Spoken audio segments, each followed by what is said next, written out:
Some places reject peace. They don't just echo with wind or wildlife. They echo with footsteps that don't belong, laughter that isn't real, and eyes that never blink. It was supposed to be a simple weekend. No big deal, just another Boy Scout trip. I'd been on plenty of them. But this time, everything fell off before we even left. My tent mate bailed at the last minute. Sick or something. That left me alone, forced to carry the extra gear and set up camp by myself. It was late afternoon when we reached the site deep in the forest, miles from any road, phone signal, or sense of civilization. Shadows were already stretching long between the trees. Everyone else paired up quickly and got their tents up. I wrestled with mine, struggling to find a flat patch of earth. The sun disappeared entirely behind the ridge before I even got the stakes in.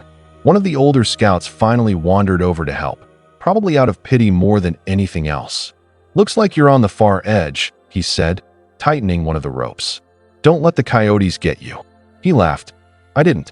We had dinner, told the usual campfire ghost stories, bloody hook hands, campers vanishing in the night, people being watched. They all blurred together, just recycled nonsense. But even as the flames danced and everyone chuckled nervously, I couldn't shake the feeling that something was watching from the tree line, just beyond the reach of the firelight. Still, silent. Eventually, we crawled into our tents. I was kind of glad to have my own space at first. More room to stretch out. More quiet. That didn't last. I woke up sometime after midnight. No watch, no phone. Just the sound. Crunch, crunch. Footsteps. Slow, deliberate, heavy, circling my tent. At first, I assumed it was one of the other scouts taking a bathroom break. But something about the way the steps moved made my skin crawl. They didn't move with uncertainty or drunken laziness. They moved with intent. Perfect arcs around the perimeter of my tent. I held my breath and listened. Crunch, crunch. A full loop. Again and again. It had been at least 5 minutes of the same slow pacing when I finally called out. "Hey, who's out there?" Silence. Then, more footsteps, but this time moving away into the trees. The sound faded, swallowed by the darkness. I unzipped the flap just enough to peek out.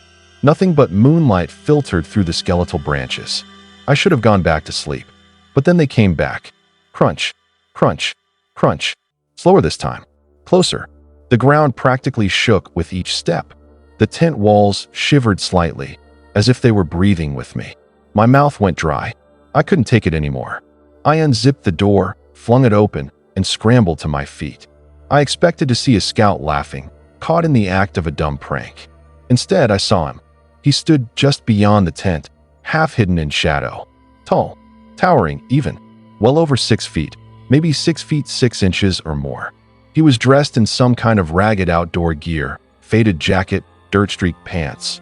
But it was his face that paralyzed me. It was long, narrow, and pale. Too pale, as if it hadn't seen daylight in years.